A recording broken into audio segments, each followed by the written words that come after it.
The film started with a scene showing a pile of soulless bodies that were defeated by someone known as the Blood Demon Luo. He was known for his hatred toward weaklings whom he considered fragile lives and good for nothing. He attacked a kung fu school and defeated many masters until finally, the high-rank master named Hu Qiankong showed up to stop his barbaric action.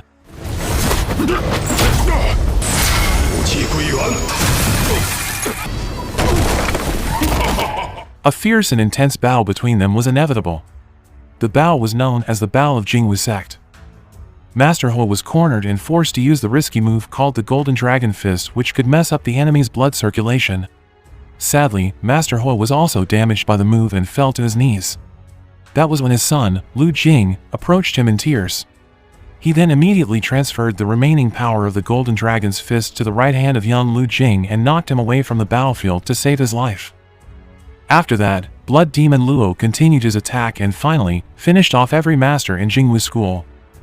Long story short, 14 years after the battle, in a restaurant, a group of people from the Blood Demons gang known as the Black Feather Sect came arrogantly to occupy the VIP lounge. At the same time, most of the people there were amazed by the young man that managed to devour tens of bowls of noodles in one sitting. In the VIP lounge, there was a meeting between a trusted envoy of Blood Demon Luo and several traders who complained about the Black Feather who kept taking over their territory. The meeting didn't go smoothly and a fight ensued.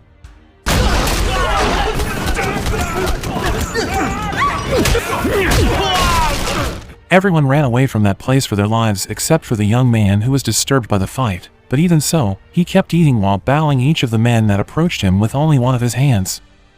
Amid the chaos, one of the giant statues cracked and fell toward a kid who was immediately protected by a girl. When they were almost hit, everyone was stunned because the young man, who kept eating all the time, was able to hold the giant statue with just one fist and returned it to its original place. The Black Feather gang underestimated him. The leader of the gang ordered all his men to attack the young man, but all of them were easily defeated even though he only used a bit of his power.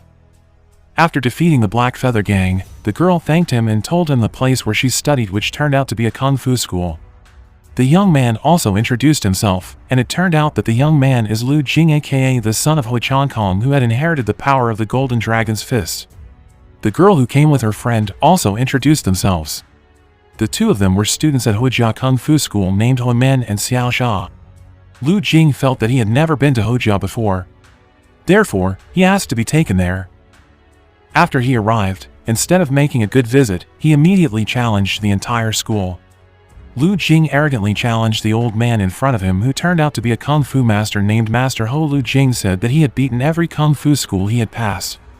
He immediately attacked first. Meanwhile, Hu Men and Xiao Xia were spectating the fight from afar. Master Ho's defense was too strong for Lu Jing. He started using his moves by compressing many leaves with the Golden Dragon aura that bound them into a sphere and then threw it toward Master Ho, but Master Ho easily thwarted Lu Jing's moves and sent him flying out of the gate and locked him out. Lu Jing begged to get inside while banging on the gate, but to no avail.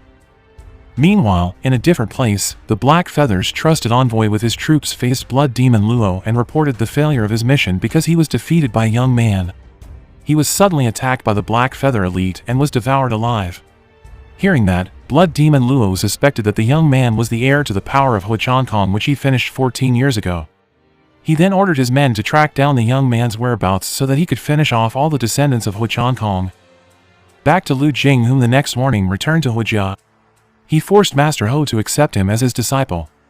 Master Ho then asked about his motivation. Lu Jing replied that he was orphaned by criminals and wanted to protect people and his family after he became stronger. After hearing all that, finally, Lu Jing was invited to enter the training ground to see the training activities in Hujia. In the end, Lu Jing was taken to a special room where his kung fu ability was tested. The fight was carried out with safe weapons because this was just a test. 结合四象变化的规律，创立了这个阵法。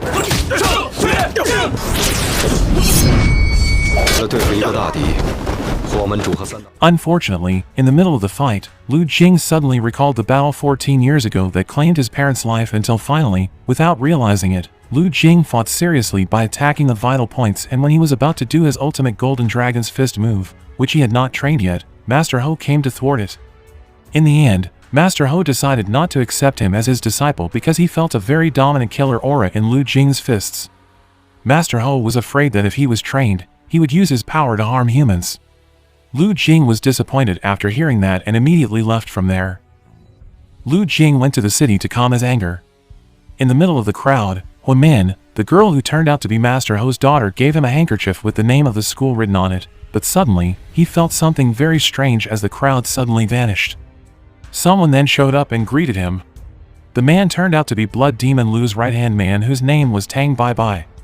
Lu Jing was shocked when Tang Baibai suddenly showed the handkerchief that Lu Jing was holding a moment ago in his hand.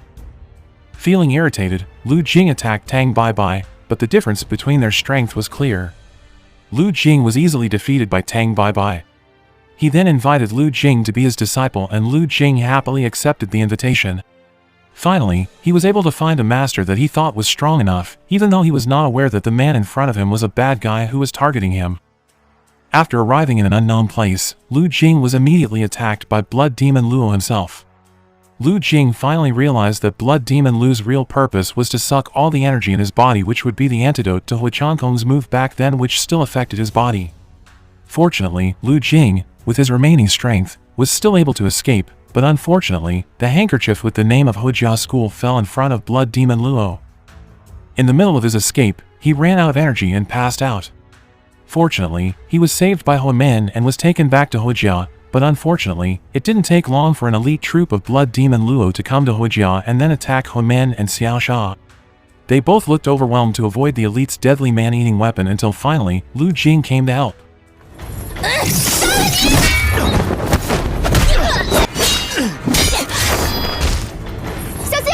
In the middle of the fight, another elite troop of Blood Demon Luo, a female ninja, suddenly showed up. Master Ho, who had been watching them since the fight broke, came to help, and at that time, the other masters told Lu Jing to observe the fight if he wanted to learn Kung Fu. Things had not settled yet. As the wind strangely blew, Blood Demon Luo himself appeared with his right-hand man, Tang Baibai. Master Ho ordered everyone to leave and left himself with his 3 trusted masters. Tang Baibai was about to fight them, but Blood Demon Luo stopped him because he wanted to warm up with the fight.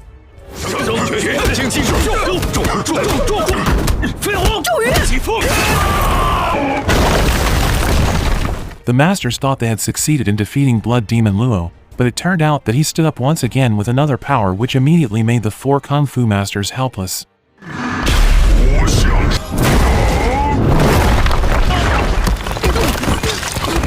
When the situation was critical, Lu Jing suddenly appeared and was desperate to fight Blood Demon Luo, but he was defeated in an instant until he was battered. Lu Jing lay down helplessly, but he suddenly remembered his father's face, which made him stood despite all his injuries. He finally recalled that the face in front of him was the one that claimed his father's life. He tried all his might to fight back, but unfortunately, his body was not able to withstand great strength until he was weakened and Blood Demon Luo began to grip his neck to suck his strength.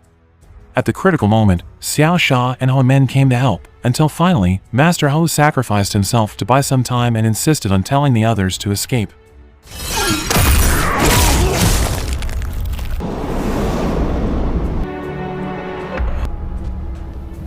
Long story short, they managed to escape to a temple to treat Lu Jing's severe injuries. At that time, one of the teachers realized that in Lu Jing's body, another power was still not fully accessible to Lu Jing himself. Lu Jing's chest beat so hard, and finally, Hu Min used her acupuncture ability to open all energy points in Lu Jing's body. Meanwhile, Blood Demon Luo's troops managed to track and find their whereabouts, but in a short time, all of them were easily beaten up by Lu Jing, who was back in shape with his maximum strength.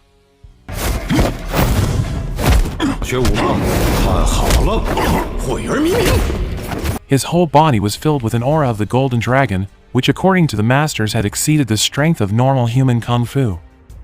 The final battle between Blood Demon Luo and Lu Jing was intense, and in the end, Blood Demon Luo could only lie helplessly as he met his death.